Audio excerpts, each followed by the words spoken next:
So the basic idea here is that we play a 1 or a 2 drop, we play a Demonic Embrace, we play a Rankle, so we have 2 decent flying threats, and then Rankle's triggers here work really well with Tergrid, God of Fright, that says whenever an opponent sacrifices a non-token permanent or discards a permanent card, you may put that card from the graveyard onto the battlefield under your control. So Rankle, making them discard and making them sacrifice a creature, works very well along with this card. Tergrid, we have to play 4 of her because the Lantern on the backside here as well lets us have it, so if we draw multiple of them, we can play Lantern into Tergrid and still get some value as well. So let's go ahead and dive on into some games with this and see if this is at all reasonable or if it's just going to go into the dumpster fire of history.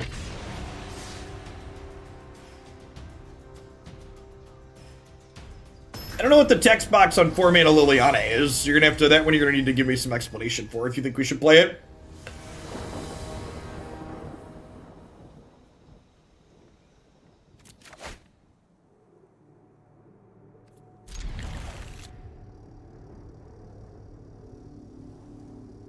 I mean, I explicitly told chat to shout cards, so we weren't going to time people out for doing what they were told. Gosh, this board is gorgeous.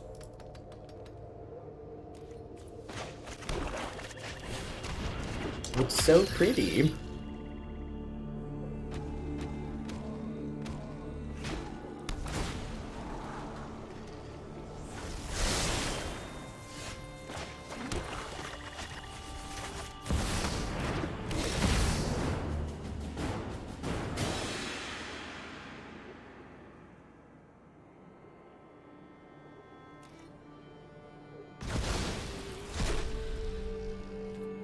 Like Abzan looks like.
Now, I think we wait on Valki. They don't have green mana right now, so I think I'm just playing this.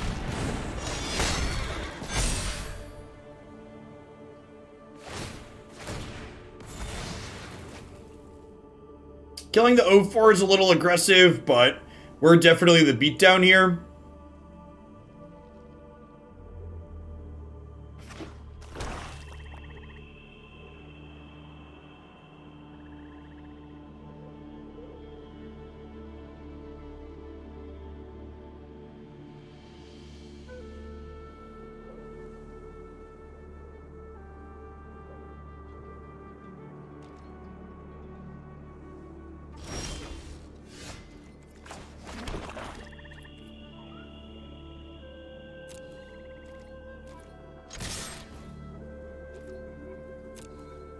She does let you steal Sagas, but they have two cards face up that deal with her, chat. So if I play Tergrid here, they're just going to kill it with Mythos. So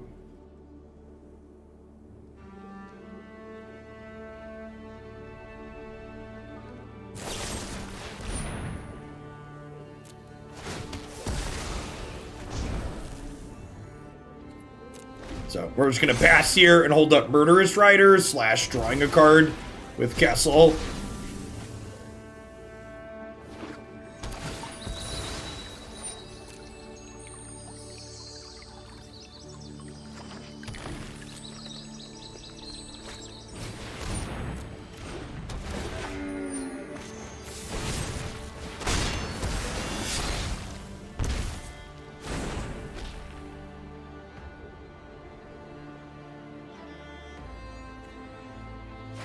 Yeah, Tergrid gets Fabled Passage as well. That is accurate.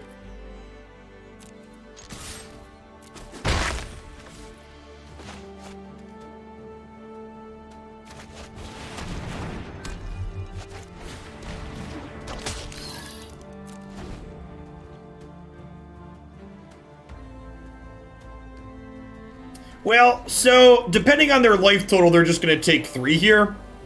So they can choose to take 3 rather than discarding a card or sacrificing anything.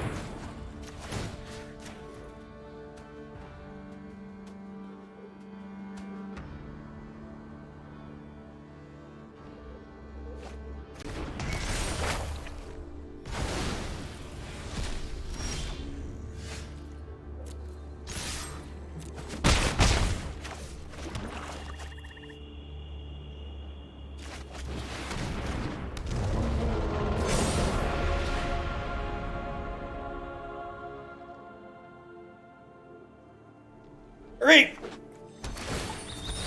Yay! Fabled Passage. JMK, thank you for the very generous tier channel. I really appreciate the 34 months. Welcome back.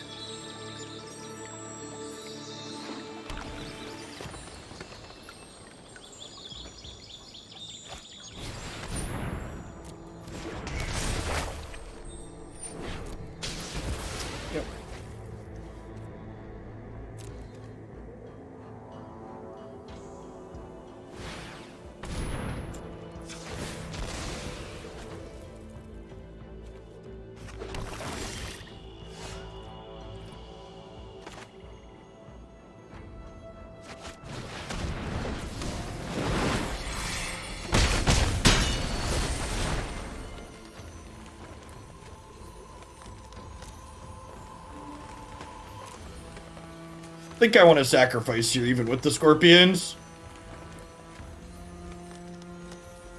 But they're going to get to kill Rankle this turn, obviously, but that's fine.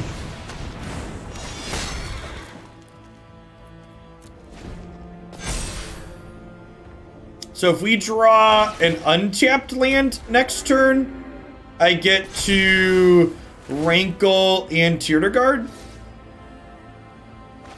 All of our lands in this deck are untapped, right? Yeah, 100% of them?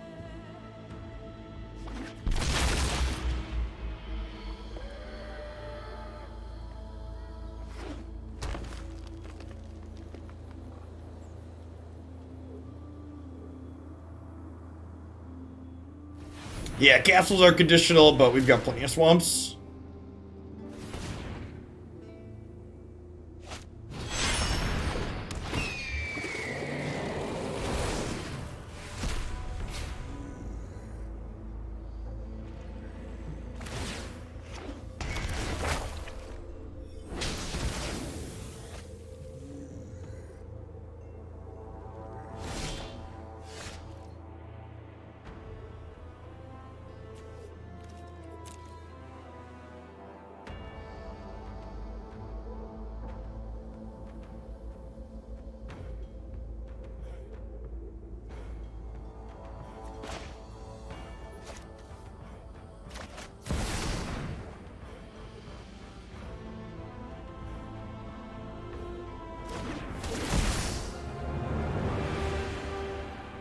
Standard Infect isn't playable. Sorry. By the time you've hit them with enough Death Touch creatures, they're going to be dead. They're just actual damage. Kayoshiro and Boris, thanks for the follows. Welcome to the channel.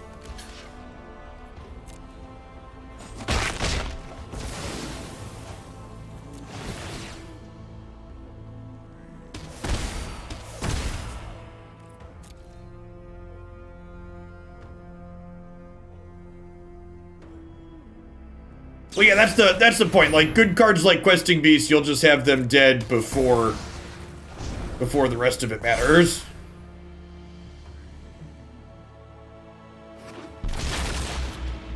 It's like a EDH card. It's not a standard playable card.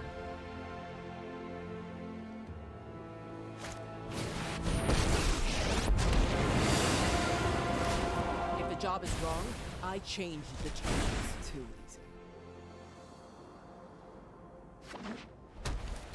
The little scorpions that could, chat. Can we pour one out for Agadeem's Awakening, by the way?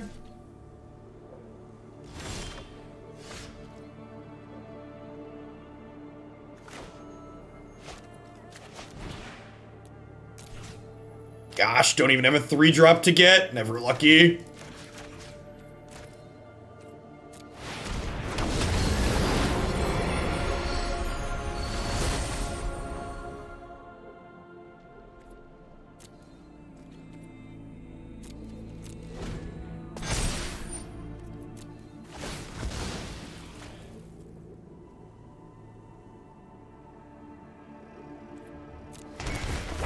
Who do we want to kill?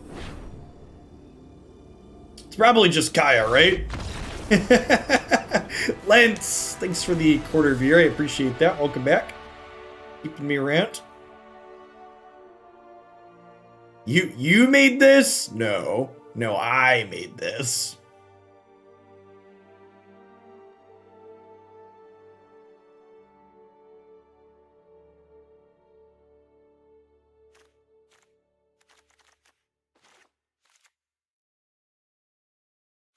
It's a Valki out matchup. They don't really have that many creatures, right? They have a lot of ways to kill him. I don't really know what we're bringing in, though.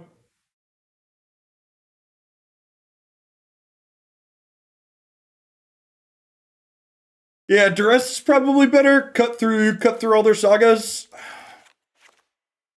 How do we feel about Murderous Rider versus Soul Shatter? It could be Murderous Rider versus Lurrus here, too. Just let us recast our things from the bin. I hate that.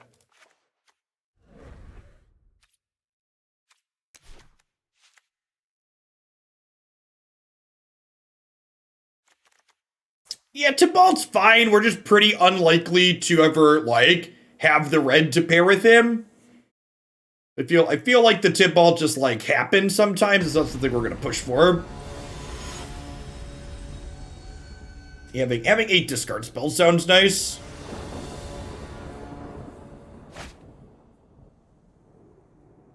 This is where the magic happens, chat. Okay. Okie doke.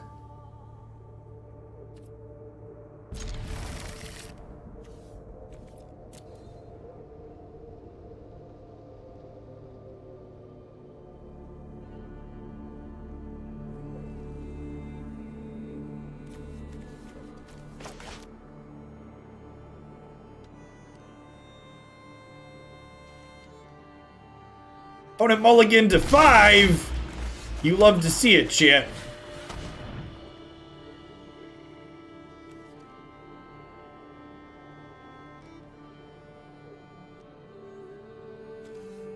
This exiles my friends.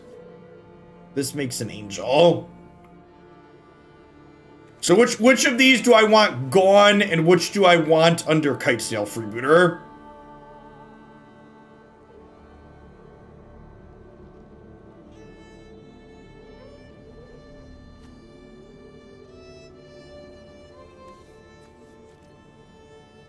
I think I probably would rather have Extinction Event gone permanently.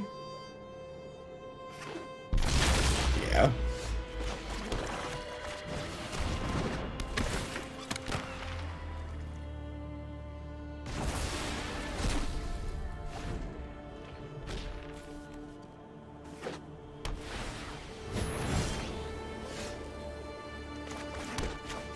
Definitely. Let's do these two now.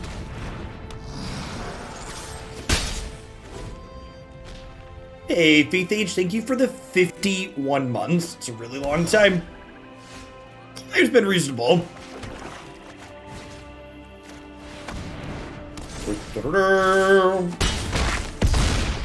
Unk.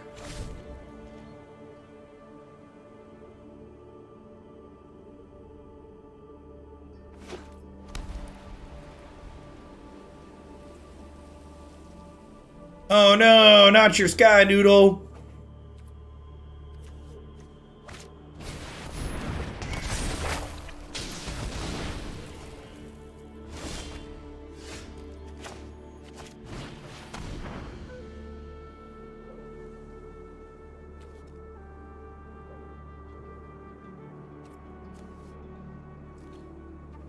think I'd rather take the Kaya here.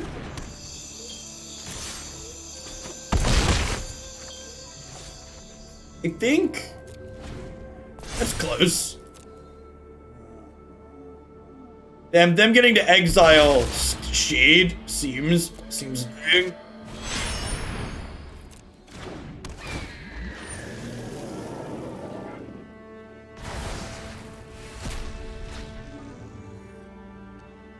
We could lose this game.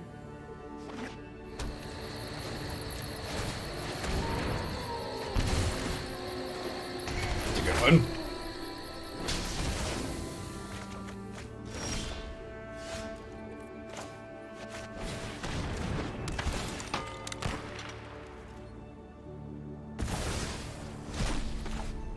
Nah, I boarded my Tibalts out.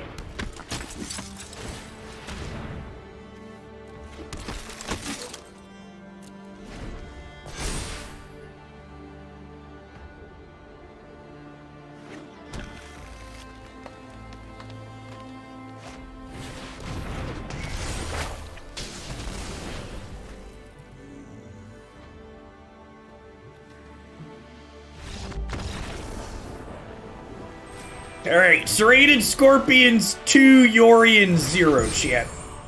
Good beats. Good beats. Sometimes lucky. Clearly our deck is perfect, and no changes are necessary.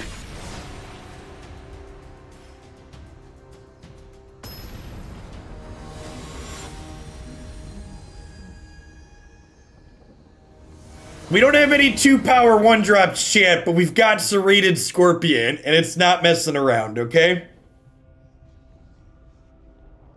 We have strong Imperial evidence that indicates the perfection of our current deck.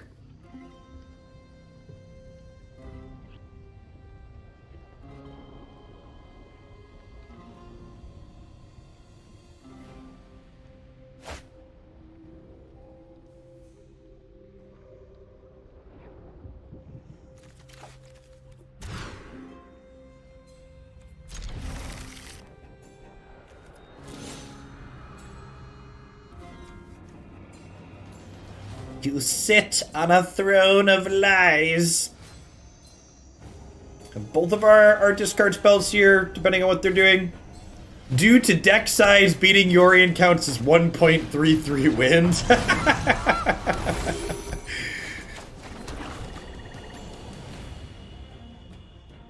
Borbaki, thanks for the follow. Welcome to the channel.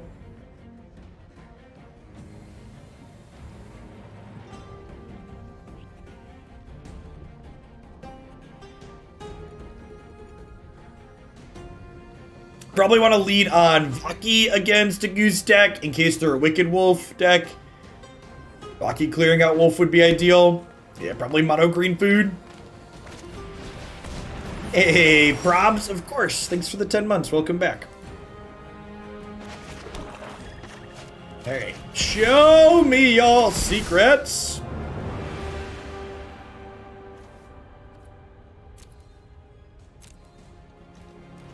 We are definitely afraid of the big bad wolf.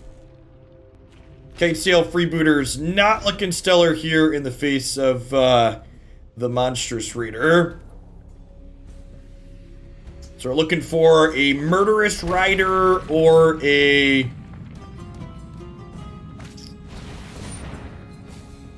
Barons with Thornclicks is hot. This doubles your counters. It's like 4 mana, make it +4/+4. Sick. Looking for one of our 4 pieces of removal here.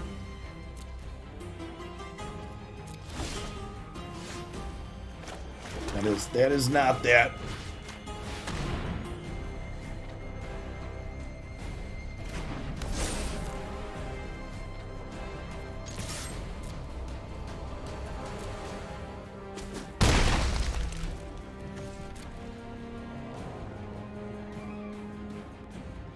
You're not going to be in a position to race these two. This has a trample rate, yeah.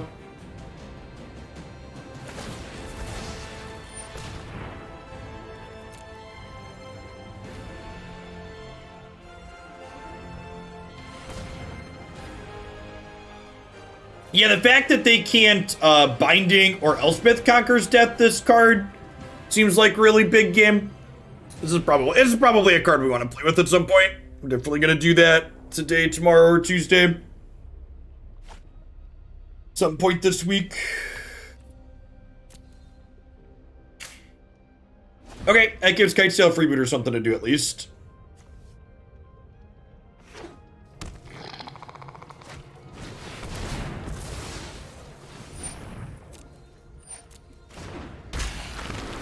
I mean, the objectively best thing to be doing with this card is just 4 Ugins, right? You just, because with this in play, you get to alt Ugin the turn you play it. And that's part of the problem with Ugin as a card, right? Just like, it's just objectively the best thing to be doing in almost every situation. Alright, I'm gonna play second Freebooter out here as a way to chump block Crawling Barons. Maybe that's loose. Probably don't want to chump block Crawling Barons the first turn.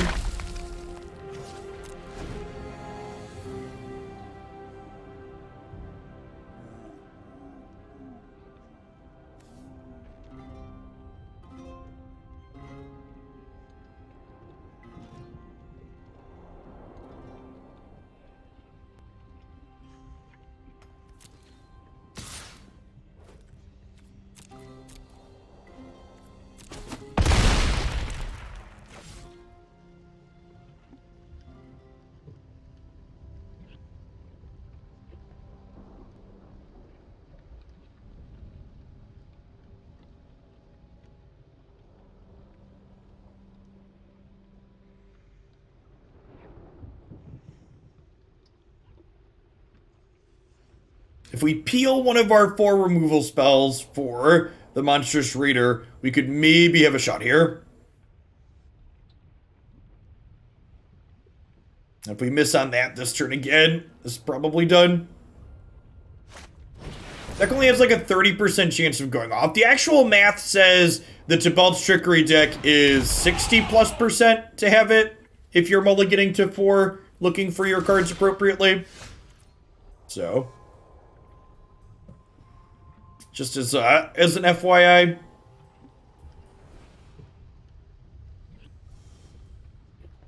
Alright, so if I chump block, and next turn we Demonic Embrace here, maybe we can kill them? I think that's the play. We attack with this.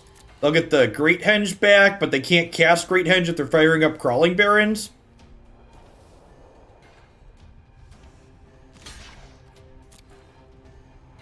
So they'll make a food.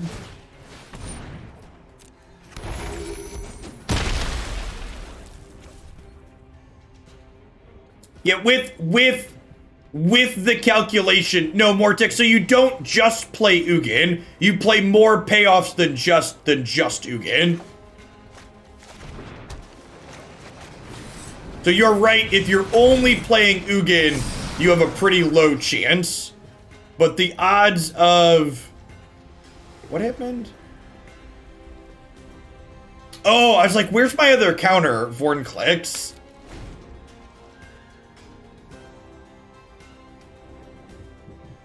It's like, wow. It's like, whoa, Arena cheated me a counter. It did not.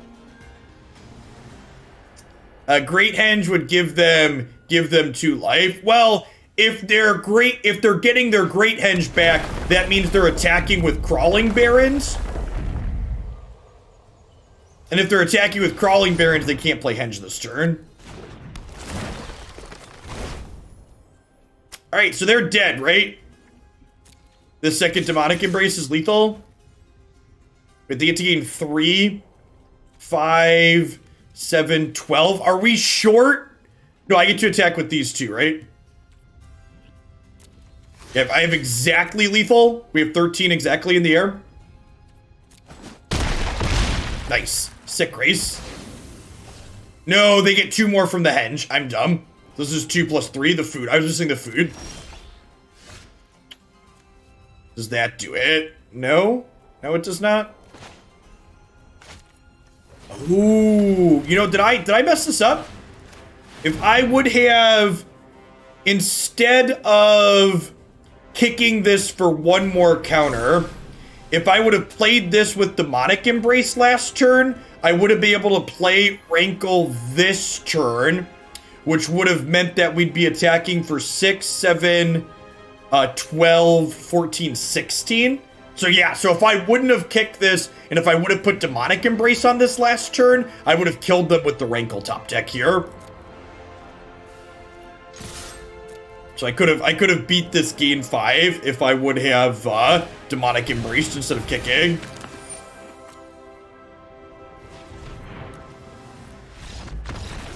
Let's mess that up a little bit. All right, Heartless Act and Soul Shatter sounds great. We cut the Freebooters. Probably a Tergrid.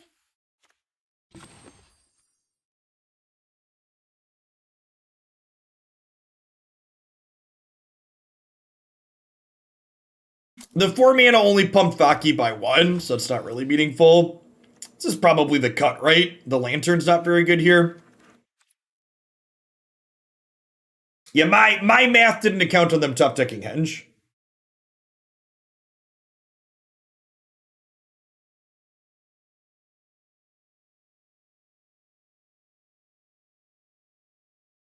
I could have played around top deck Henge if I had. I could have played around top deck Henge, hoping to top deck Rankle with different sequencing. Is the TLDR from that course of events?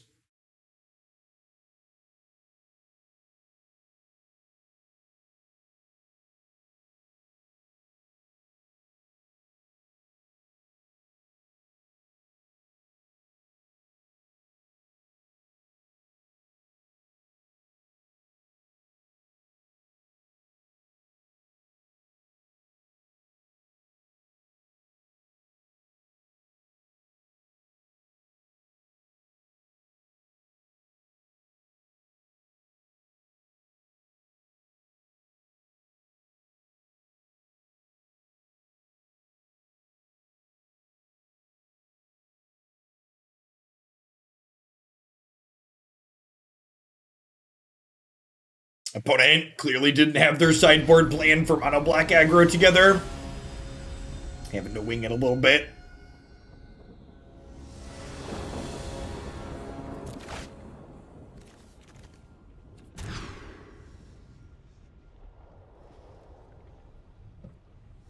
Bottom of land here. Rest of these are fine.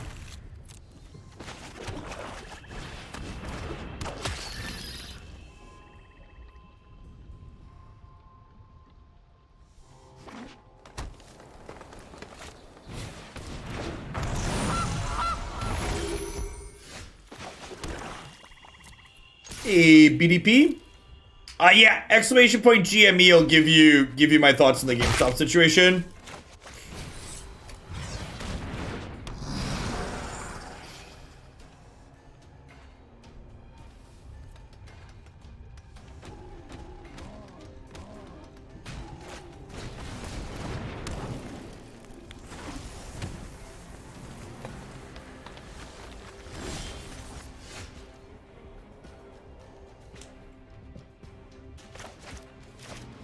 I think I want to just Demonic Embrace this turn since we hit the land.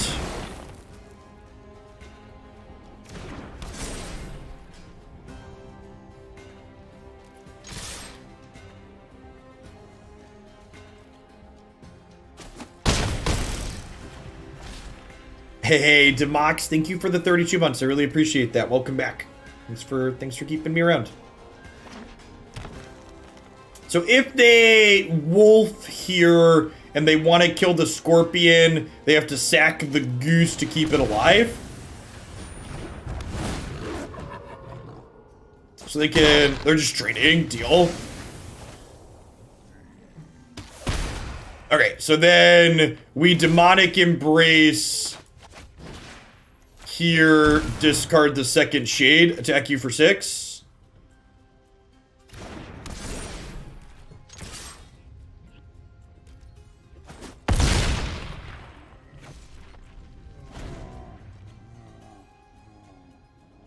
And then lands a decent draw next turn, so let's just get our Shade back.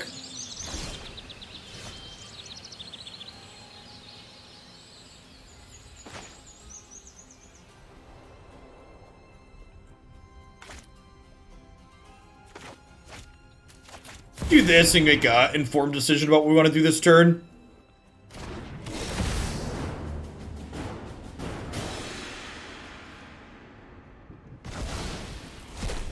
Discard spells. Still good, chat.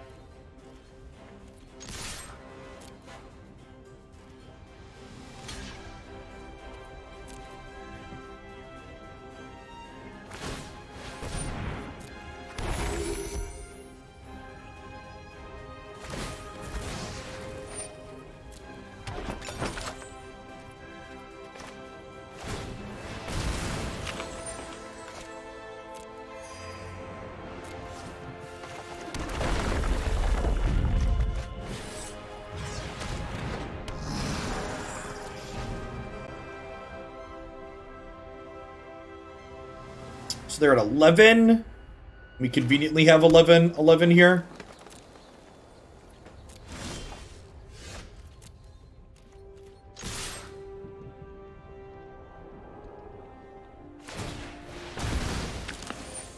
Okay, close game 1 into a pretty decisive game 2 for us. Being on the draw against their ramp deck's probably going to be bad news bears for us, though. I don't know that we really have anything to change here.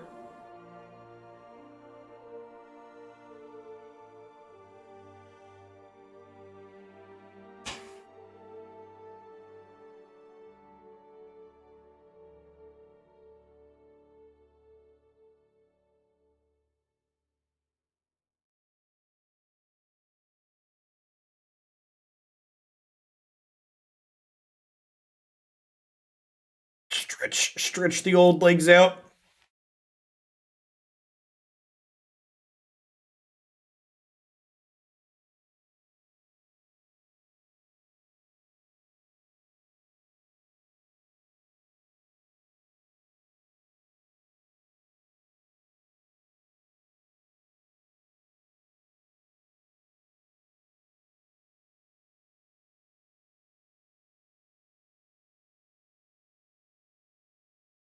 Opponent reassessing their mono black sideboarding plan. If I was them, I'd consider drawing more spells this game. Feels like the strong play.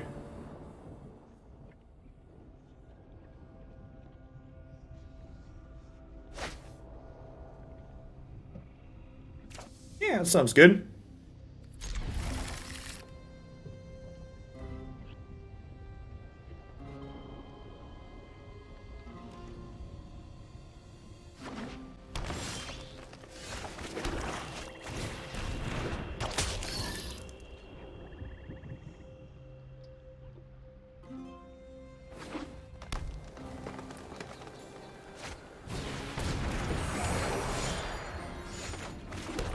Show me y'all secrets.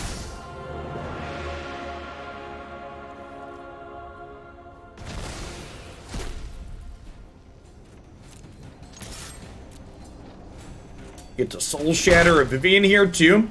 This is gonna be our first time turning Valki into... It's gonna be our first time turning Valki into his thing he's taken.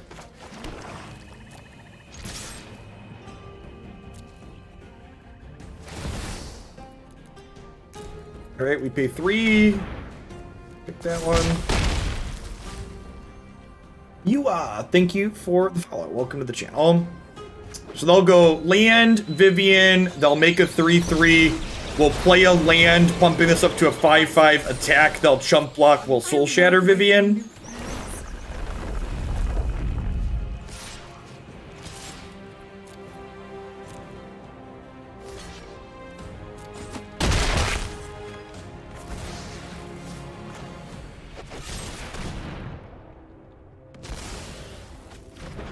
So, need to draw some spells here at some point, but otherwise in an okay-ish spot, he says before getting Vornclixt.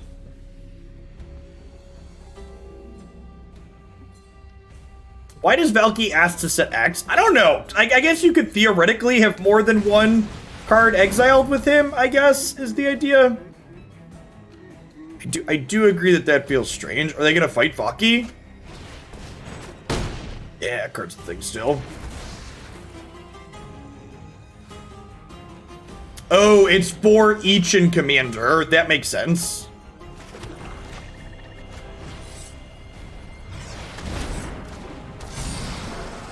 Oh, EDH.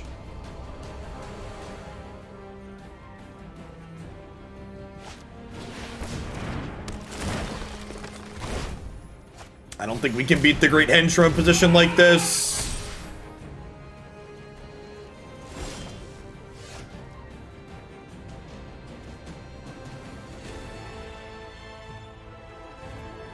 Okay. Maybe we draw a second Soul Shatter or a Rankle and Tergrid can do the thing. Yeah, I'd say if we are going to beat a Henge from this position, that's how it starts, right? It definitely begins here.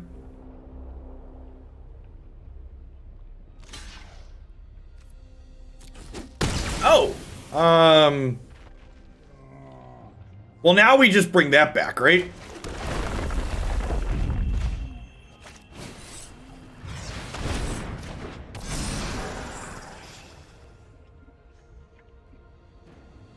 I guess we also theoretically have Tybalts we could draw and cast at this point too. There's 3 Valkis in our deck. I have my red source in hand.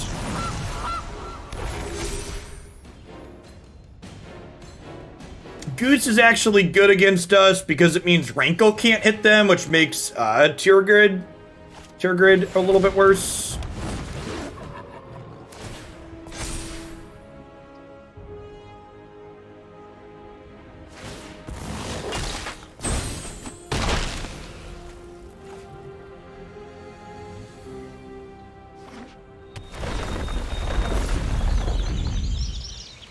Pretty sure I'm just supposed to block now before I don't have the option to.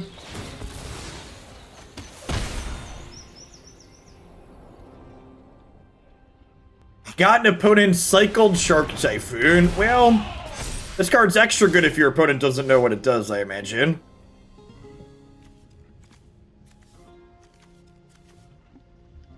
Oh, we're halfway there. Oh, living on a prayer. Take my hands. We'll make it, I swear. Please don't play another Wicked Wolf. Do, do, do, do, do.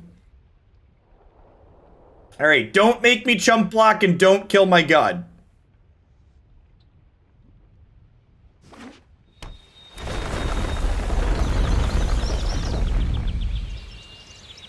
$11, $16, $17, $18.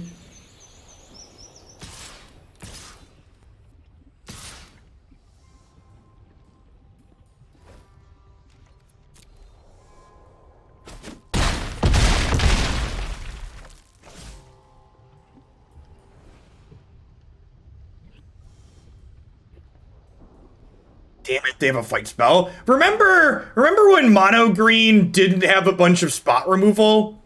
Anybody else remember that? When mono green didn't have flame tongue Kavus and spot removal?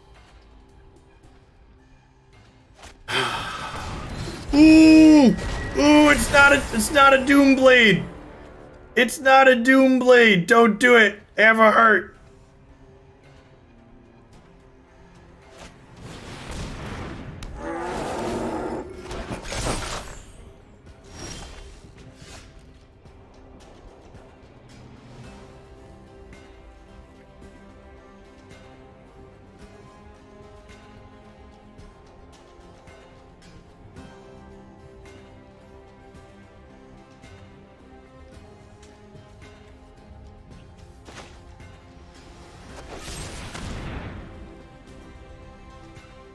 This probably beats us. Henge is a real hard card to beat, chat. So, like, we get some of their friends here, but I think we're still up a creek without a paddle here, unfortunately. They've got infinite life gain as well. Yeah, this is just like a good example of like, you know, people are asking about Kaldheim, and like this was arguably a best case scenario for us here. And this is a good example of how our best case scenario just isn't good enough against the troll only activates on their turn. How our best case scenario just isn't good enough against Eldraine cards.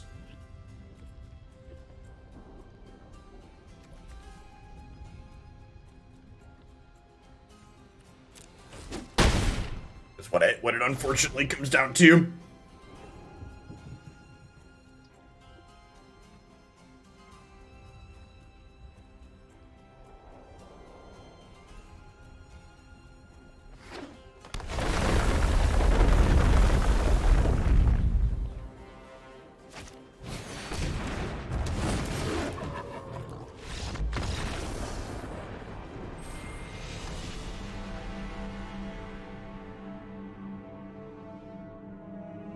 Green has life gain, spot removal, and a card draw engine in the standard. Yep. For sure. I did make a mistake in the first game of that set. I could have sequenced better, and then we wouldn't have had a game 3, but that is what it is. Definitely just not winning once they get Henge online, even with our best possible plays.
Click to continue.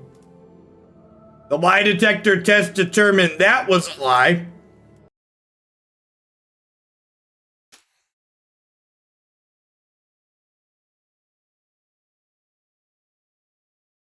What happened? I think the draw screen happened if it pairs you simultaneously with the opponent who's queuing clicking the cancel button.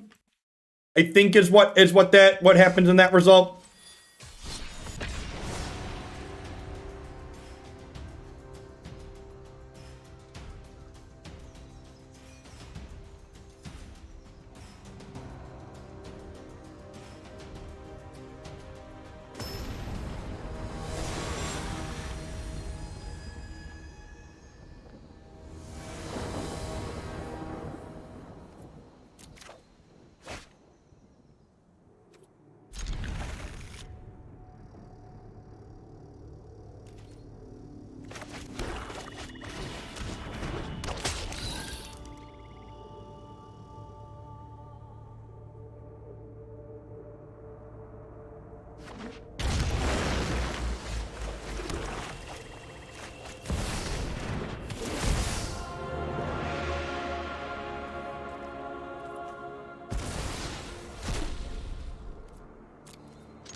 Yeah, looks like Teamer Giants.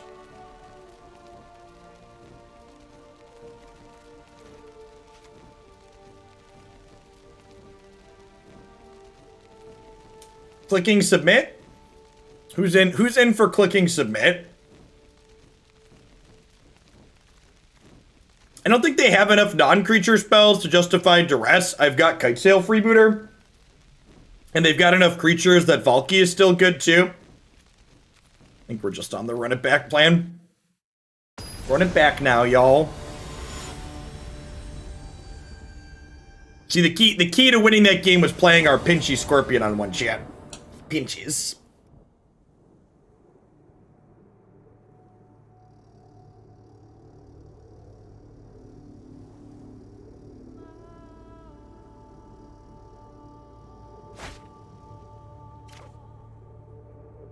Sure.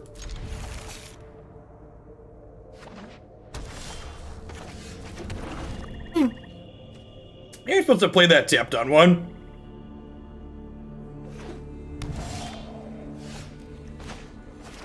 Step on me, daddy. You know what I like.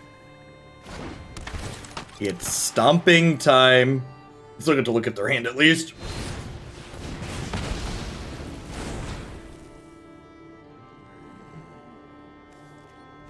They're a Genesis Ultimatum deck.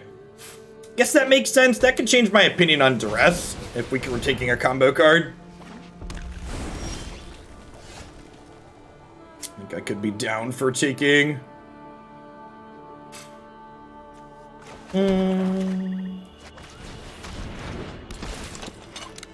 Show me your extra card. Discard your Frostbite. And then, hopefully we'll be able to Egdom's Awakening a Kitesail back before they get to Genesis. We're actually not going to be able to now, right? They're going to get to go land, cultivate, and then they'll be able to, well, they're not cultivating this turn. Oh, that's good for us. Huh?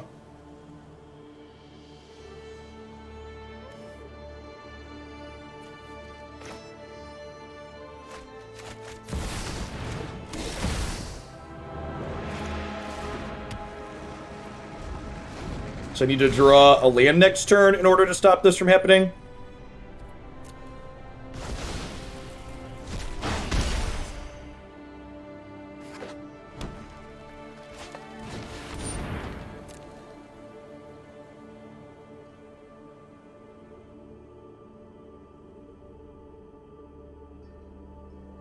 If we hit the land, we have a pretty good shot. If we miss, we're probably dead. We also draw Kitesail Freebooter. Alright, I mean, that technically qualifies, right?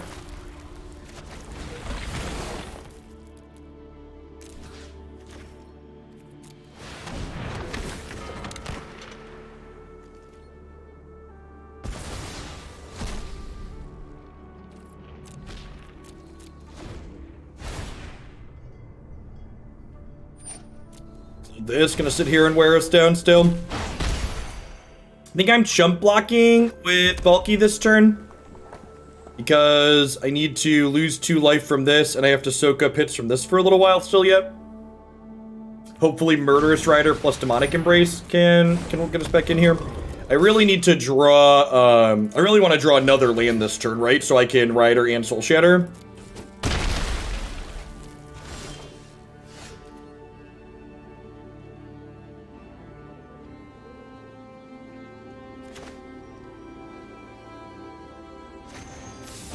So we unfortunately missed, so we're taking a hit here. And then we have to take 4, 4, 2, 2. But they draw, if they just split out here a little bit, we could be okay, but probably done this game since we missed the land drop this turn. Yeah, they get to play this and flash it back. Goblins, thanks for the follow. Welcome to the channel.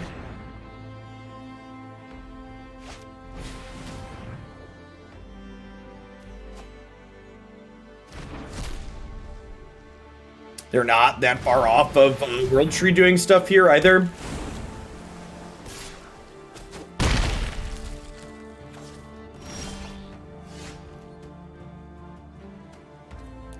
Yeah, a bit too slow here.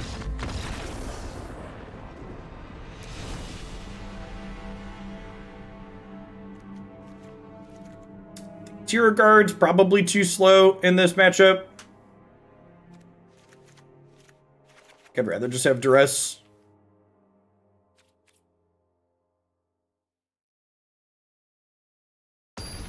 Lemming Messiah. Oh, Twitch usernames. Thank you for the brand new Prime. There's a lot of great people making a lot of great stuff on Twitch right now. Thanks for dropping your Bezos bucks off this way this month and keeping me employed. Love it. We hit, if we hit lands 3 and 4 on time, we should hopefully just get to run them down here.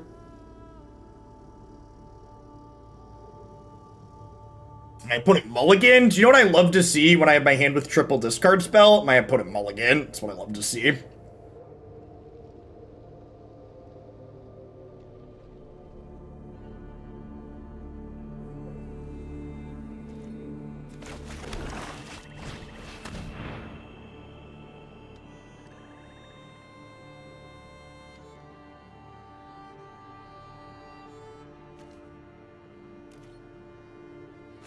Actually, you know what?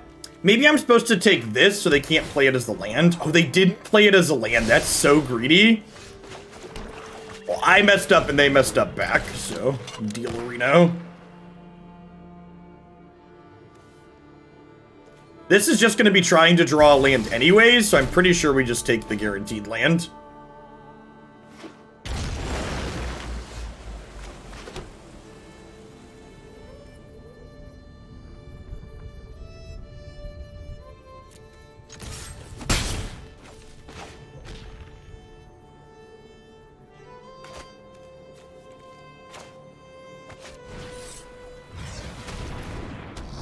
I think it's right to put more power into play here.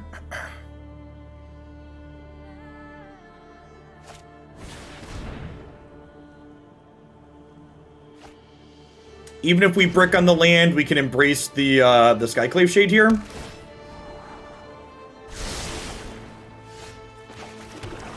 Just finished my first month at my job post-college, so I decided to sub to my favorite streamer. Hey, congrats, Lemming! Congrats on the first adult gig.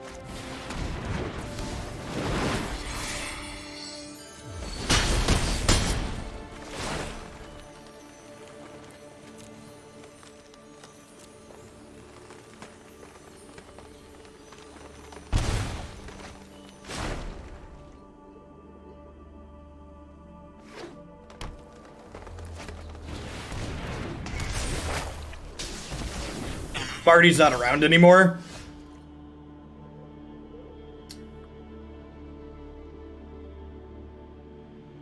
Let's start with Valki and get a look at what's going on in their hand before I decide if I want a Demonic Embrace discarding this or not.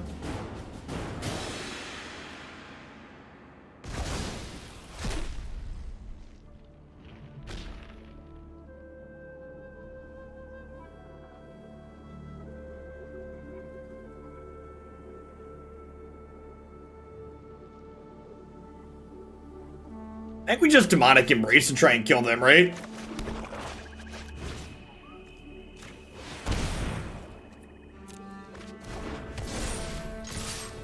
Just like leave them dead next turn to our threat in the air.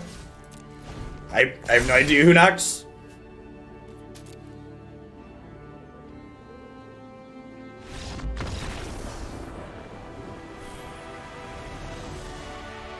'20 2020 was a heck of a year for people.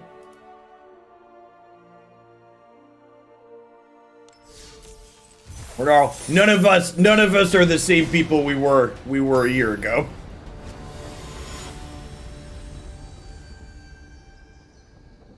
A lot of the old regulars checked out when we jumped off of Magic. And I'm sure all of the election nonsense didn't help at all either.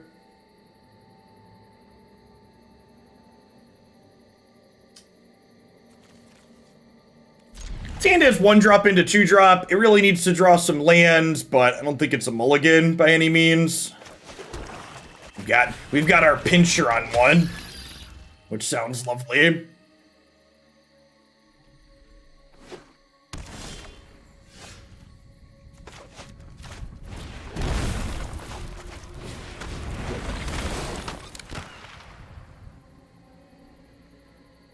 They have a bunch of Bone Crusher Giants here. Awkward.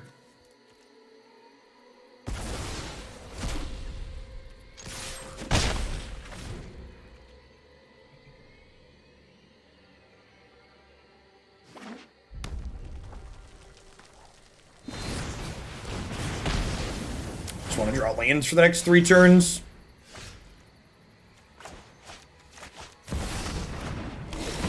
Yellow Hat with the absurd raid. I was watching you Yorian people for a little bit yesterday. Thank you. Hope you had a great stream.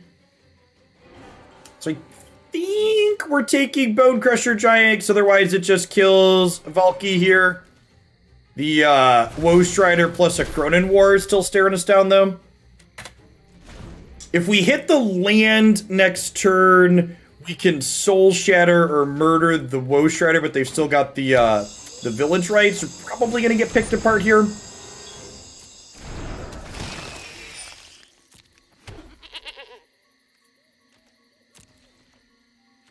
Hey, thanks everybody for the follows coming over from Gab's stream. Decided to poke back into Magic with the new set release. Been enjoying it so far. We've been doing stuff a little bit every day since the most recent set dropped. I think we just Murderous Rider here proactively. Soul Shatter can potentially kill a Bone Crusher Giant down the line without us taking 2.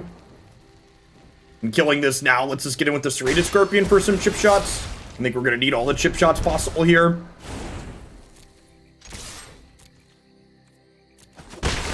Yeah, I think that's probably about a summary of my experience so far, J-Ray. Outside of Cleave, things have been really good. Cleave's been whatever, but that is what it is.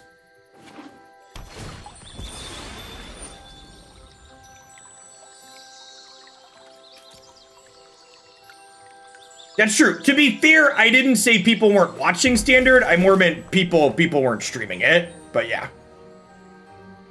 It's good to see. Ooh. Village Rights, I think, is actually good for us here, because it means the Cronin War is a little bit less scary. Wonder if they have another Woe Rider here, or if they're just planning to escape this one.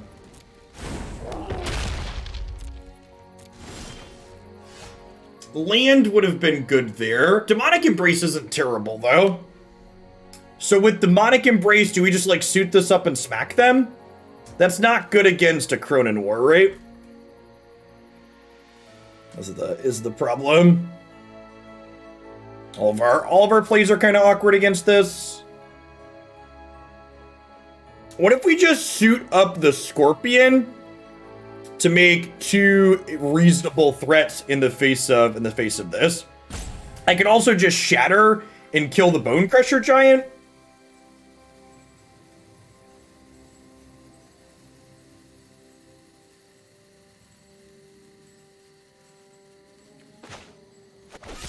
Yeah, I think we're gonna Shatter and hit them for 3. Keep their board kind of clear. Expecting to have this happen next turn.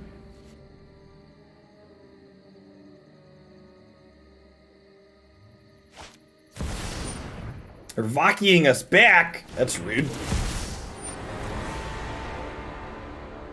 I assume we're gonna lose Rankle because that's when we're closer to casting.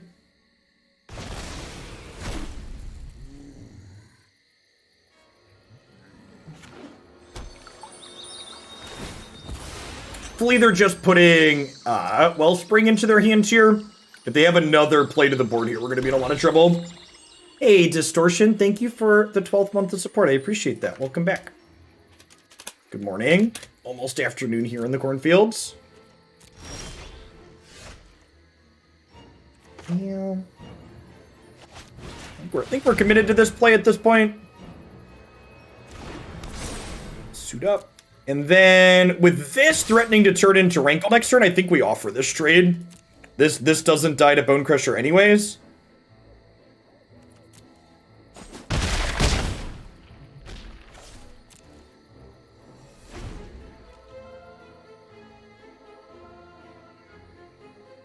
We might get the Lantern into God of Fright going here.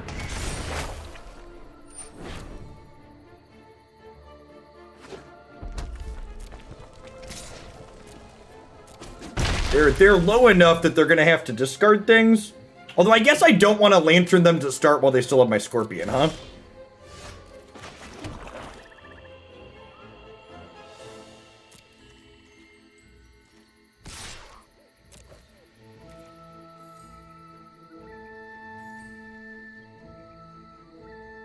Do I just +2 damage this here? That's gotta be wrong, right? Probably more important to play Murderous Rider. Murderous Rider notably is statted so it doesn't die to the 3rd chapter of the war.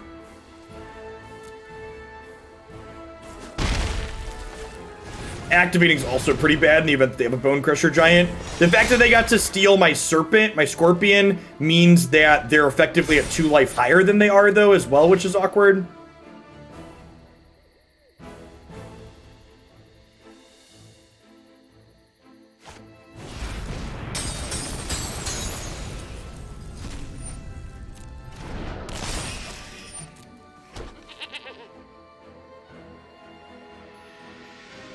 Yeah, if we hit the untapped land tier, Tergrid's gonna give us their war after it sacrifices next turn, which is pretty great.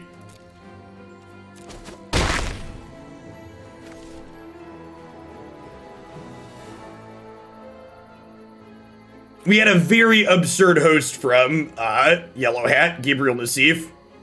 We were floating around 1,000. He dumped 2,000 people our way, and thanks everybody for hanging out. That came over for him. Had an absurd amount of followers there.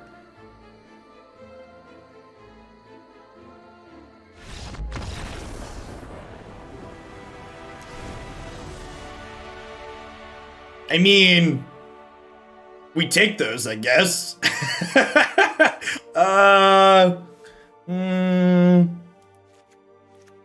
mean, we're going to game 2. Maybe they were looking at Tergrid was what they were looking at. They were expecting us to be able to play it, but we didn't have the land. So I definitely want my Soul Guide Lanterns and my Cling to Dusts here. I think I want both Kitesail and Valki in a matchup like this. The question is, what are we trimming?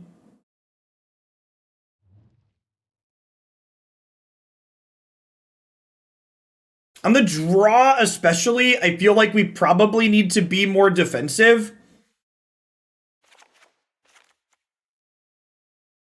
Does that mean I want more removal? Oh, if they sack the Scorpion, we get Embrace back. Oh, that's a good call.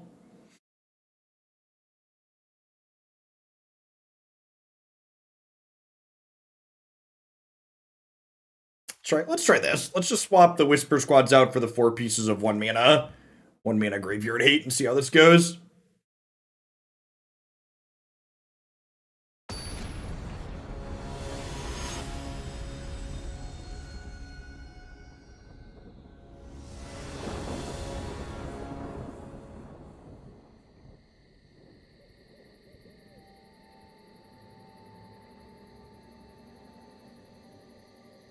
To be fair, compared to a game like Genshin Impact, Magic Arena looks very cheap. It's all a matter of perspective.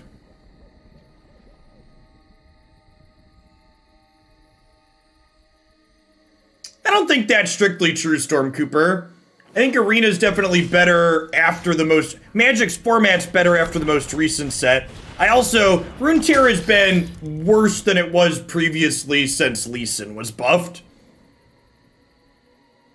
New formats are always interesting. And I'm a little bit low on Runeterra's current constructed format, hoping for some changes on Tuesday with their patch notes.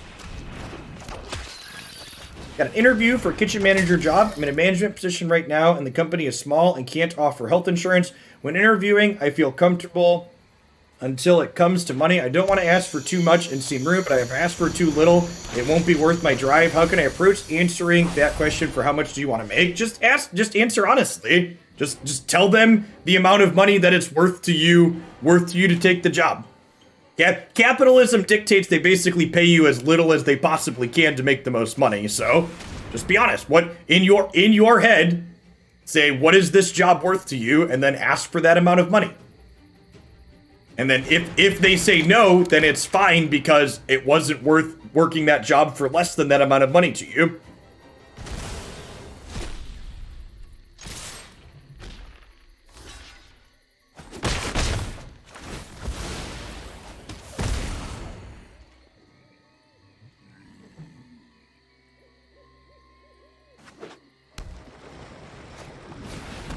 It was funny. I remember when I quit my job as before I started streaming more, and before I decided to back when I first started really streaming a bit more, it was during when my kids were really little, because I quit my full-time gig as a systems analyst at a Fortune 50 company to I quit my job as a systems analyst at a Fortune 50 company to do the stay-at-home dad thing for a bit. And I remember when I put in my 2 weeks notice, they offered me like a 20% pay increase to stay. And it was like, y'all could have been paying me that from the start. And like, while more money was kind of enticing, it was also like, well, you knew what I was worth and you also didn't give it to me from the start. So like, fuck you to a degree, right? But when I took the gig initially, I was fresh out of grad school and just wanted a job. Yeah, it was a slap in the face. What are lands? Is it worth trading Valki for this 2/2? Probably not.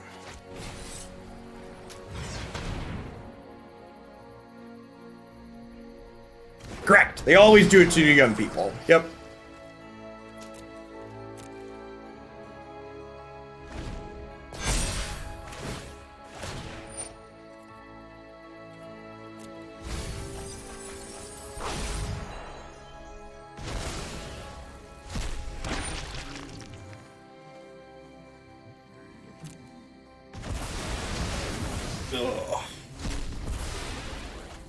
Need to turn the webcam off here so I can take my sweater off real quick. If you want to see the sweater come off while the webcam stays on, you'll need to make sure you're a tier 3 sub or subscribe to my OnlyFans. Thanks for the 20 months, Bulgarian. I appreciate that. Welcome back. Thanks for keeping me around. We're just taking the hit for 2 here.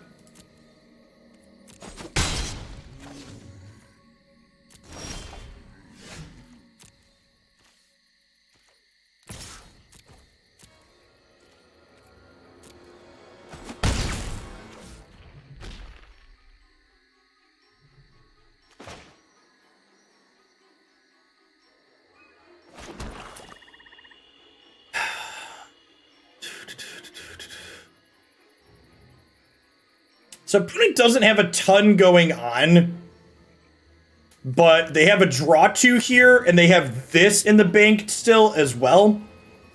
This is going to let them scry a little bit next turn. I think I'm just holding up removal spells this turn. It could honestly also be right just to turn this into a Death Touch unit and trade with Bone Crusher Giant.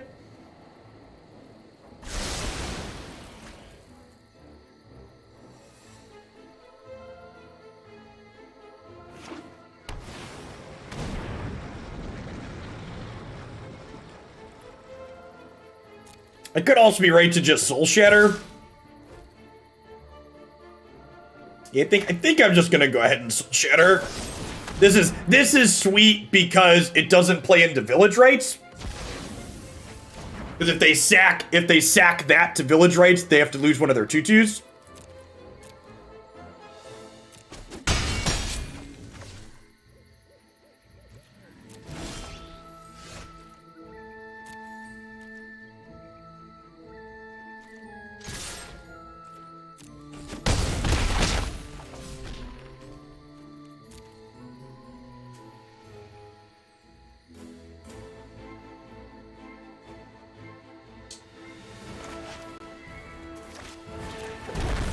we're just passing here.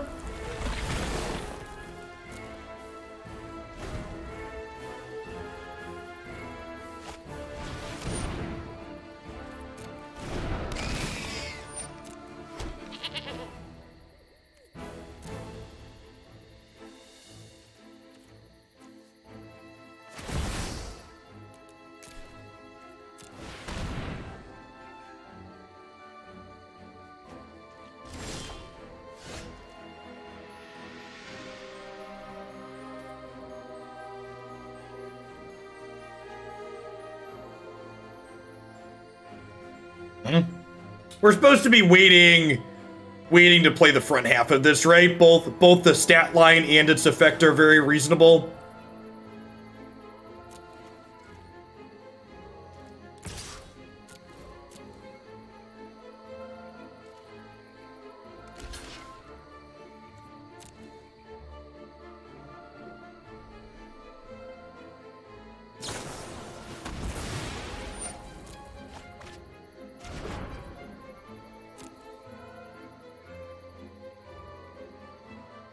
Find a Bone Crusher Giant here?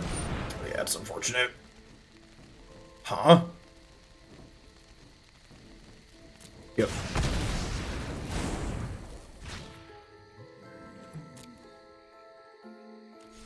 The good news is their life total is low enough at this point that they mostly have to stay on the defense. No, I don't think I want to murder Strider. I think we keep the Strider at bay by being able to pressure with the Skyclaves. And I wanna be able to Murderous Rider something after I get Tergrid going. Yeah, they can also just escape it, which is great for us.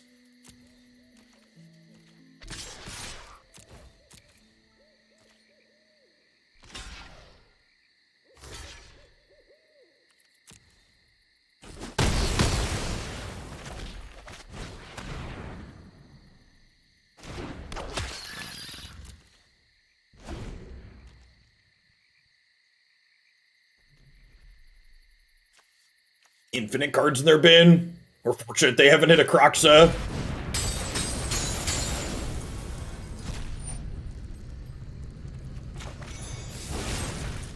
Think we just do this now?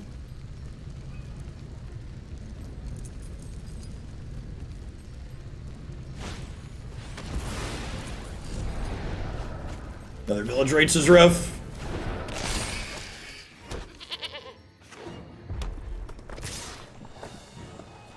Easy block on this one. Kind of surprised to see them offer that attack.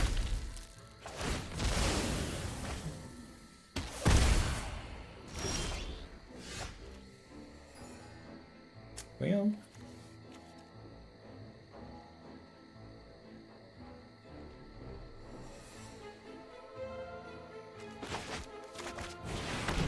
I have to do this at this point. If I draw a land, I'm gonna want to bring back Skyclave Shades anyways.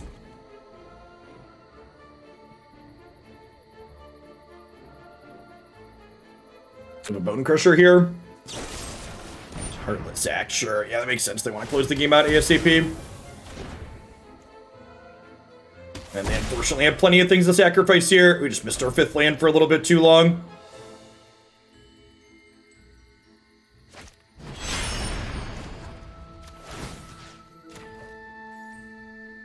It's fine, we'll have to have game 3 on the play.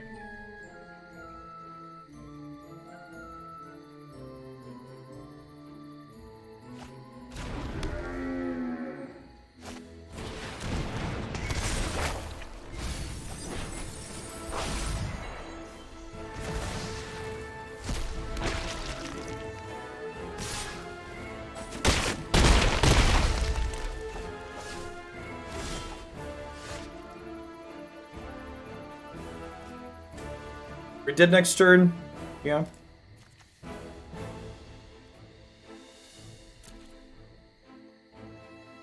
If I shock this in, we're technically not dead.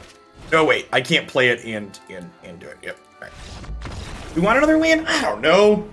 Like, our curve is super low, right? I guess we have things to do with the lands though, with like Demonic Embrace. Maybe we do just want a 3rd castle. I don't hate the idea of a third castle. I agree we've been starved in a number of games today. We're living up to the stream title.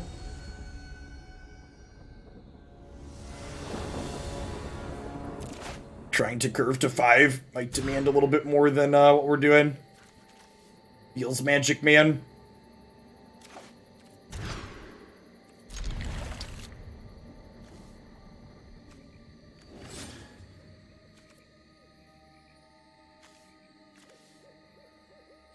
Doesn't matter.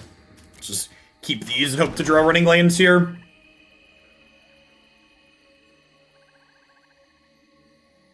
This card's kind of awkward against their Bone Crusher Giant deck. Right on time, Scorpion.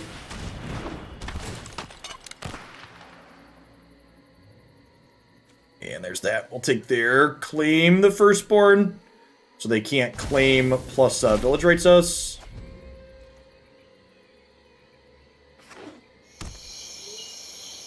We have to just step on this though.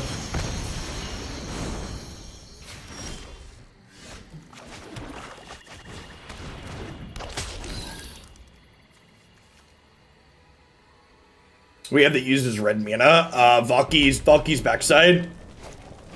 So we don't really have a red card. We have like a Pipe Dream red card on occasion. We've not cast it yet this set though. I think that's probably the average expectation.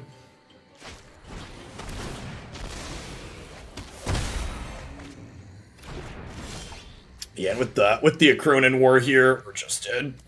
I think going up a land sounds good. That last game would have been very different if we had been able to hit 5 in a relatively reasonable amount of time.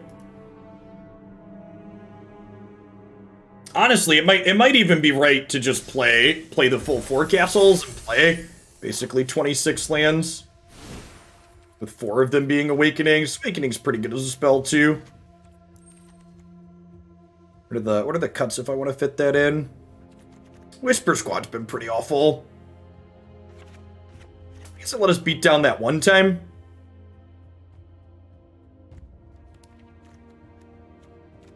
Soul Shatter's been pretty reasonable. We just play a little bit more interaction. There really weren't any other good 1s or 2s, right?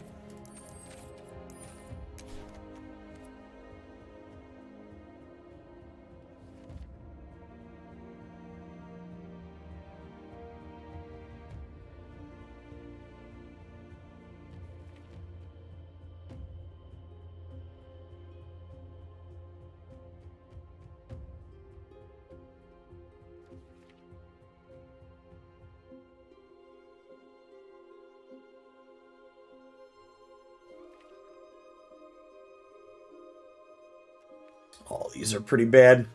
I guess we could play Order of the Midnight. It's not a terrible card. 2/2 flyer on 2 is fine, and it can get value in the late game. Same can be said for Null Priest. I think flying's probably better than what Null Priest is doing.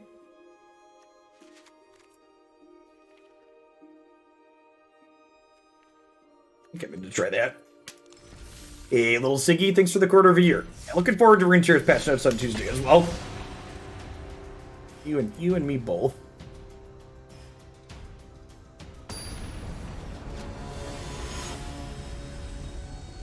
I don't really think I'm interested in playing a 1/1 for 1 Sea Whitman.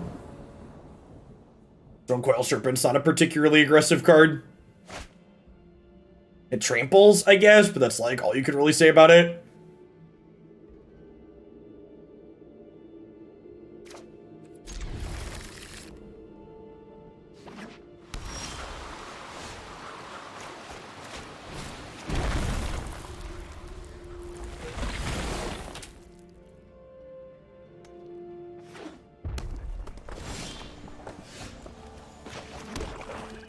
Alright, who do I want to get stepped on? Valki or Kitesail? Think I'd rather Valki get stepped on.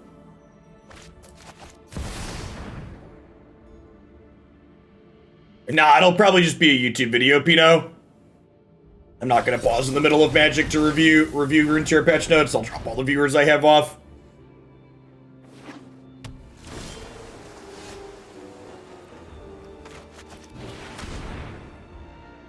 I'll probably take Tuesday. At the end of Tuesday, we're going to be checking out Chroma Bloom and Blight as a sponsored segment, which is a free-to-play card game on Steam. I'll probably do patch notes review after that.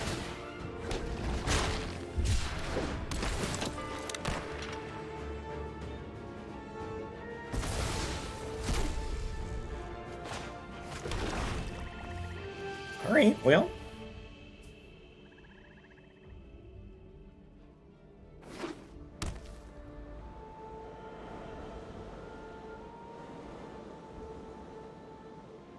Morning, Blad.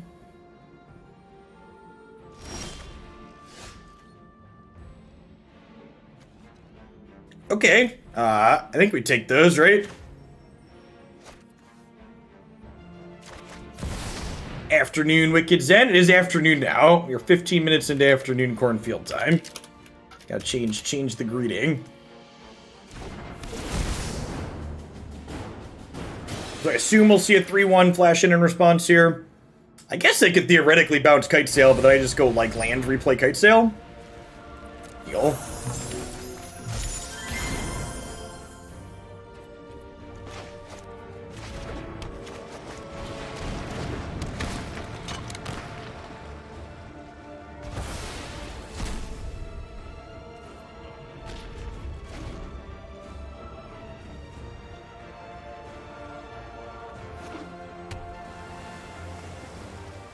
So, right, yeah, let's see, they could either flash and borrow or they could smack us for 4.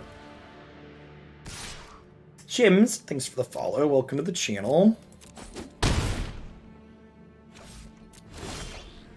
So I think the plan is just play my god out, right?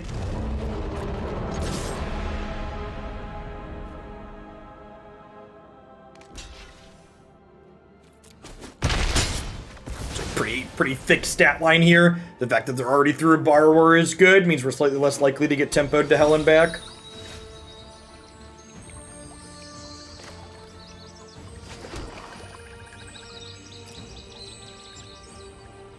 I'm not going to run Rankle into the Brazen Borrower here. I'm just going to attack for 5 and then play Rankle post-combat, I think.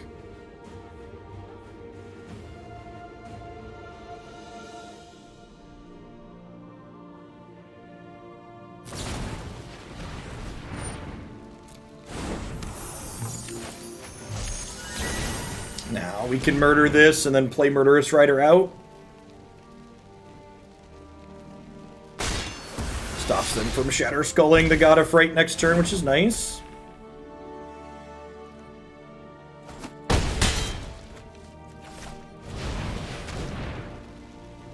Twitch must be doing something weird with the game audio. Someone else mentioned that the game audio sounded distorted to them yesterday, and it must be something with Twitch scaling up or scaling down, because it sounds fine in my headphones. Try refreshing if you're having audio distortion. Or changing your video quality. That could be a sign that you're having bandwidth issues and Twitch is trying to compensate for it. Please attack me with this dragon. Oh, yeah. You know just what I like, opponent. Alright, so if this isn't a counter spell, Rankle's gonna end their whole career. Yeah, it's been good, Scraff. So we've been playing every day since the release went public.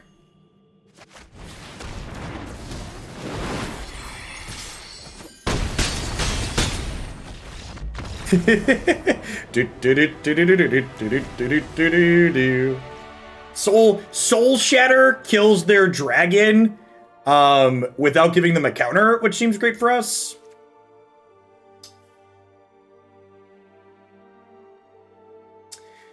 This is probably not a Demonic Embrace matchup, huh? It feels like they're going to have a lot of 1-for-1 removal that pokes through my threats, and I'd rather have more threat density than something like Demonic Embrace. And then would I rather have Heartless Act to keep their threats off the board, or would I rather have Lurrus to grind a little bit better? My Lurrus dies to their Bone Crusher Giants and their 1-mana removal spells, so I think I'd rather have Heartless Act. I feel about poison counters being back in the game. The way in which they're back in the game basically means they're non-existent. Like, they're not in the game in the competitive sense, so I don't really think it's a big deal.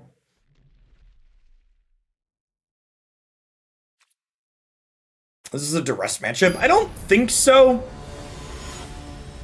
I think Duress is mostly good for when our removal, Valki, and Duress all seems like too many cards that don't impact the board. Or don't impact the board a significant amount, I guess I should say. So I think Duress is playable here, but I don't think it's better than any of the other cards that are currently in my deck. I have Kitesail Freebooter and Valki as a little bit of hand disruption information already, even if they're a little bit less permanent. And the fact that they have a bunch of 4-2 cards also makes those a bit more awkward. Bodines, thanks for the follow. Welcome to the channel this afternoon. Alright, so you take your Frostbite away here. Our opponent's got a couple of counter spells, chat. Couple 2-3.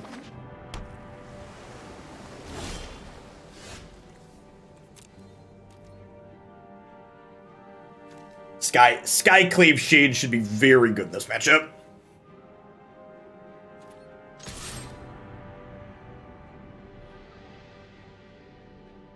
Would you like to trade Brazen Borrow for my Kitesail Freebooter? You would not.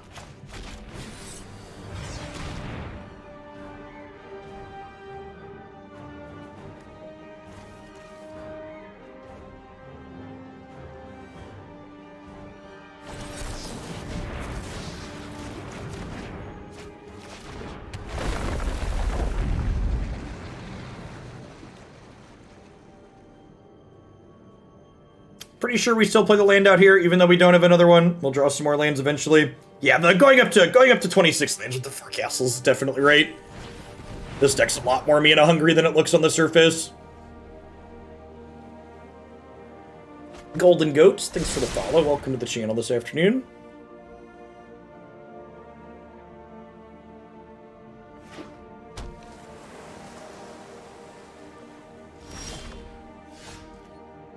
Right, there's an Agadeem. So let's start by attacking for 1. Oh, I guess they can't saw it coming? Alright, so we're just YOLOing Rankle then, right? Pretty sure this is a YOLO Rankle moment. Could get scattered or stroked, but I think those are worth playing into, and we know they have this, so trying to sneak this in sounds great.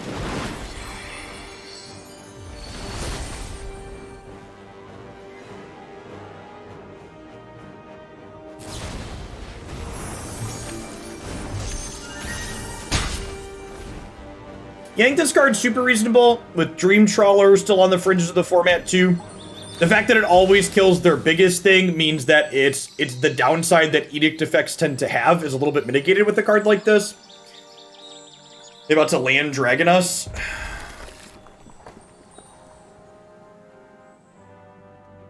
Smells like a dragon.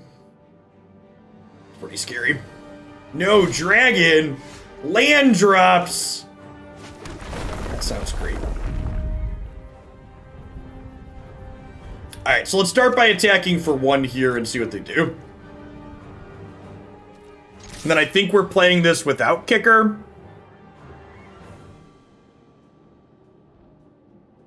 They might cycle Shark Typhoon here, and then we Heartless Act the token. Ship it, holla. Good afternoon and welcome. They didn't have a dragon last turn. I think we just take this opportunity to play our 3-1 out here. And pass back. Hope to fade dragon in their 2 draws that they had here. Their draw step plus the Shark Typhoon.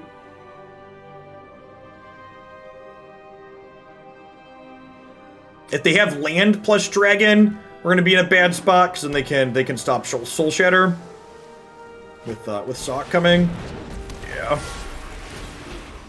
Losing this race now. I don't know that we come back from this position. I basically like have to draw Heartless Act here.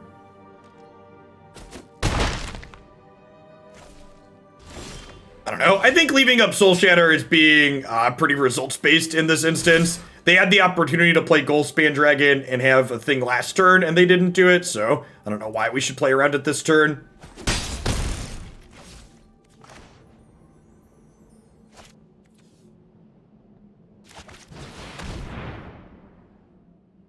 just have to play into their counter spells.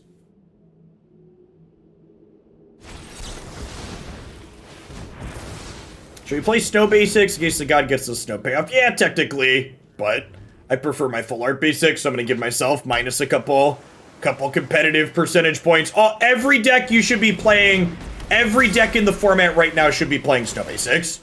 You are putting yourself at a strict competitive disadvantage not playing snow basics in the current format. That is the reality. It's sad and it's annoying, but it is what it is. And we're dead here, right? Yeah. There is technically the edge case of the stupid white 3-drop that punishes snow lands, but the number of upsides you're going to have incidentally far outweigh that one marginal downside. So yeah, if you're being as competitive as possible, you should be playing snow lands and everything. I don't think a random white 3-drop is going to suddenly pop up and do anything. If the format changes, you can reassess that, but in the current state, it is strictly optimal to play snow lands.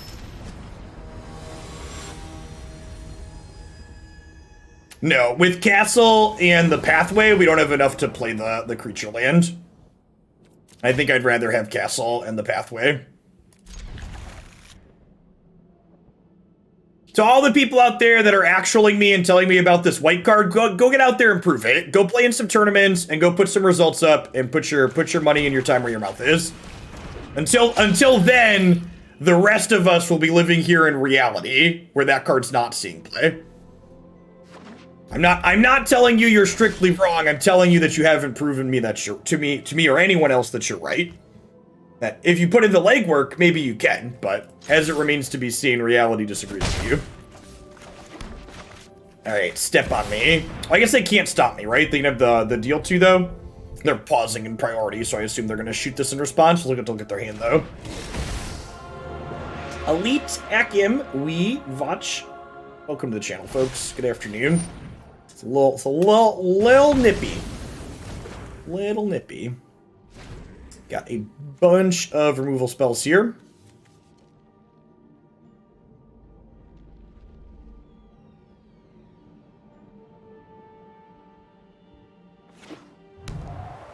Mrs. Launch, good afternoon. The people in chat, this is your fair warning. I'm gonna start timing people out for saying man land. Eliminate that term from your vocabulary. I promise you it's easy to say creature land. Creature land is both more accurate and descriptive and just better in general. Don't be a dick. I know a lot of people had man land ingrained in them over the years, but you can do better. I believe in you. Tireless Tribal, thank you for the 7 months. I appreciate the prime. Welcome back.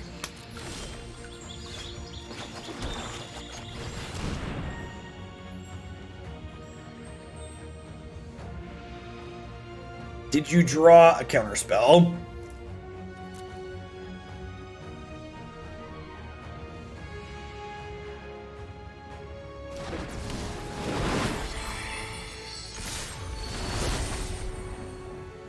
Maybe they drew a Shredded Sails? Or are they going to step on my Serrated Scorpion? Yeah, a lot of, I think it was LSV or Martin Yuza originally put Fumarole in the opponent's archetype, and I agree that Soul Seer is much better. Being able to kill the indestructible 2-drop against white aggro is really important. Also, being able to kill Lovestruck Beast and being an instant is so important. The minor upside you get from this floating mana, is small.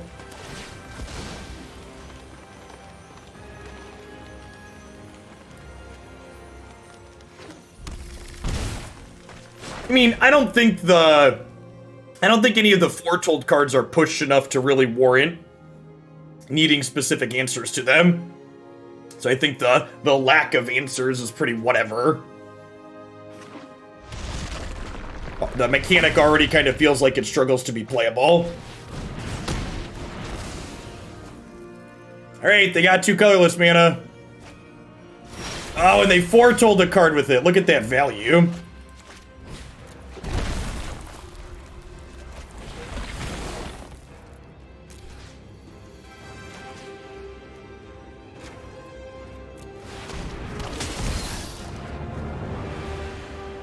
Okay, well. So long, Dragon. Chump of the Month and JSF, thanks for the follows. Welcome to the channel. You made this? I made this.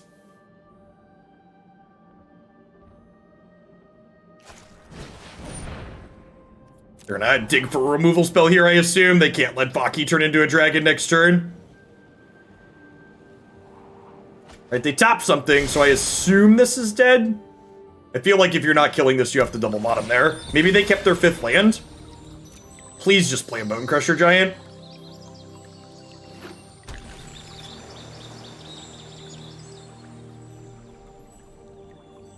Survey says...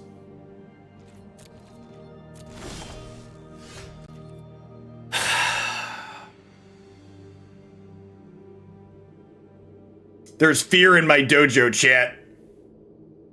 Chat, I'm scared.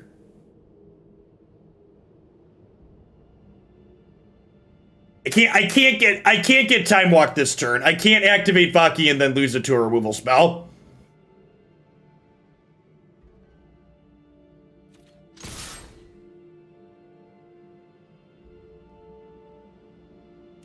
Activating Valki is a losing line. I think I just pass here. Are we playing? Am I playing Awakening as a land? I don't think so. I think I'm just passing.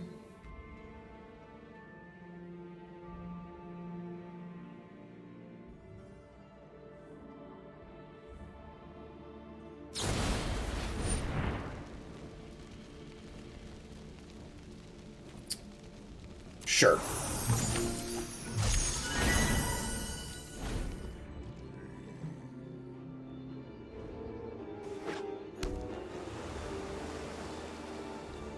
Okay, cast a dragon assuming you're getting a treasure. Hint, you're not. Surprise! It's a good one. It's a good one, chat. And we get to play Valki and take the... Do you see that? You see the mouse over the Soul Shatter there? That was a where's my treasure mouse over. That's what that was right there.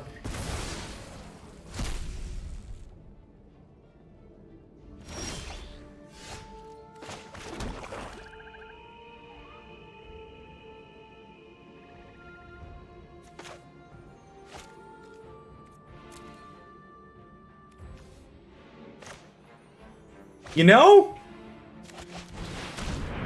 I think we play a lantern here.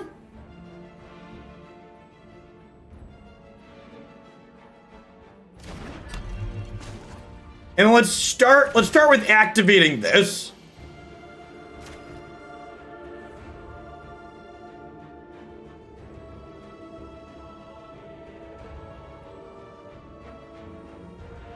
I heard you like lanterns, so I lanterned your lantern.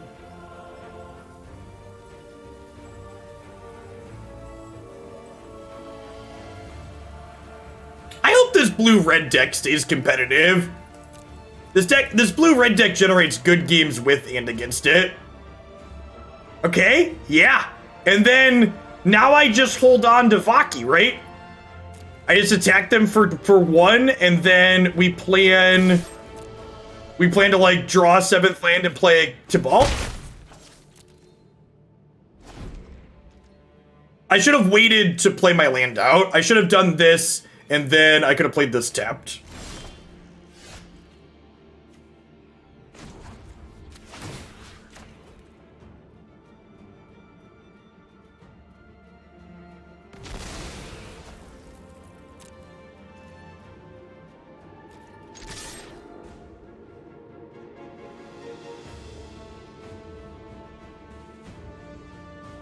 Tick-tock goes the scorpion clock.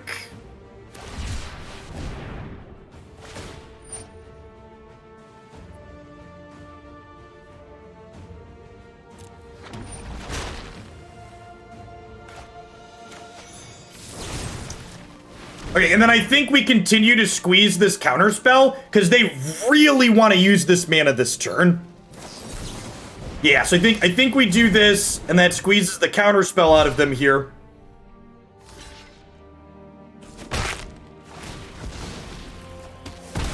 So that happens.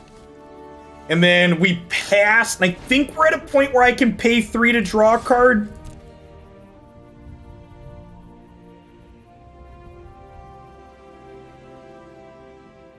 We can lantern them again. That's the play. I should have done this. I forgot this card had more text. It's our first time we've done that.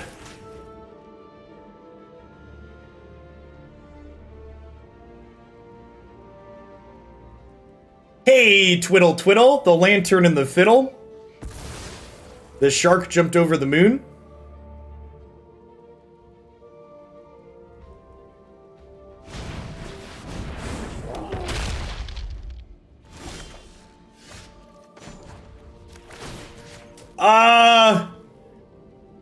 Do I just, like, play this land and, like, untap this lantern a bunch? Are we just, like, at triple lantern activation? I think that's where I'm at in my life.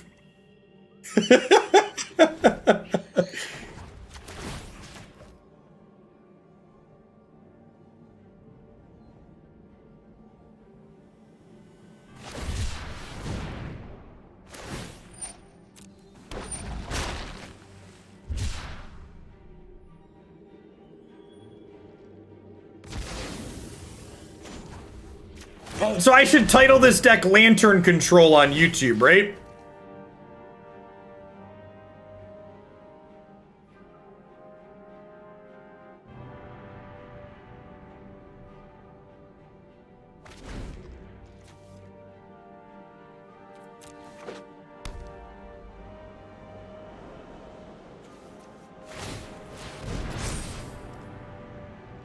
Our opponent has learned a very valuable lesson on this day of days.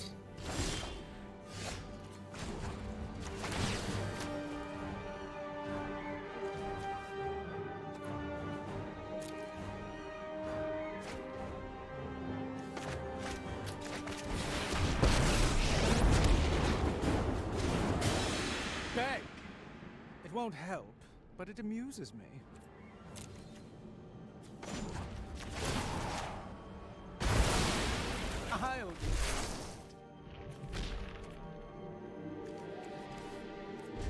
All of our modal cards looking sick here.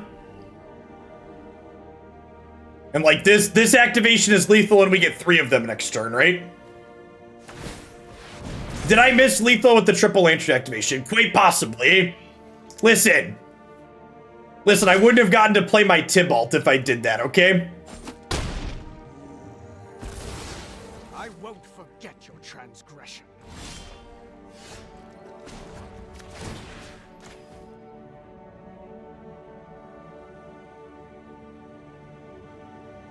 It's fine. We're at 16. There's no wrong way to eat this resist. You need my 7-mana murder. Hey, I could have gotten value out of that. I could cast this Bone Crusher Giant. Thank you very much.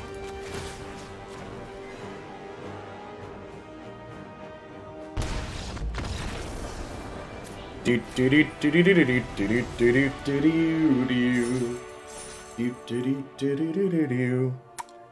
do do. Would it been correct to play the Tergrid first to assert dominance? Quite possibly.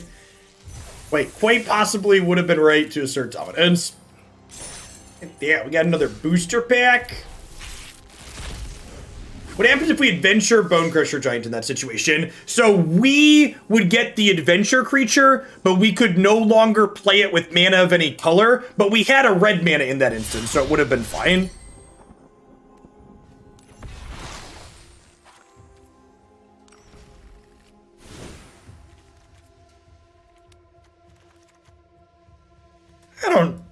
I don't know if this deck is good, but it ended up being better than I was expecting it to be. I feel like after that set, I have a newfound respect for this card, and I wouldn't mind trying it in some other shells. The one big thing I always try to tell people early on in formats, remember the cards have been out for less than a week now, just like 3 or 4 days, is you don't really want to take notes of specific archetypes that are good, because it's very hard to introduce entirely new decks to a format. But playing with new cards and getting a feel for which new cards individually seem powerful or useful in certain situations is what I like to tend to focus on early, and this definitely batted above average for me. I had pretty low expectations going into this for Tergrid here, and she was pretty reasonable. I don't know. The rest of this was kind of whatever. Skyclave Shade continues to be a good card. Yeah, maybe there's a shell that ramps with her or something like that, perhaps. She's funny against opposing sagas. We played against Abzan Yorion, and taking their sagas was funny. There's room in this format for a mono black ramp control. Well, I guess there's technically a 3-mana artifact rock ramp card. I don't know. I'd be hesitant. People in chat saying Doom Foretold. I don't really know that this card solves Doom Foretold's problems. Would be the question, like, as always, like, okay, you want this in that archetype, what does it do? I mean, sad robots like ramp. So, like, in order for Solemn to be ramp, you need to be casting cards that cost 6 or more mana. So, like, if you're playing, like, cards like this, for example, Solemn's not really ramp. It's just, like, an okay value card. It's gonna help you, like, double spell sooner, but it's not really ramping you. Alright, I think I'm done with this one for now. I might revisit this one later, but I feel like I like to end decks on high notes, and that last one, with getting to Lantern them out of the game, felt really good.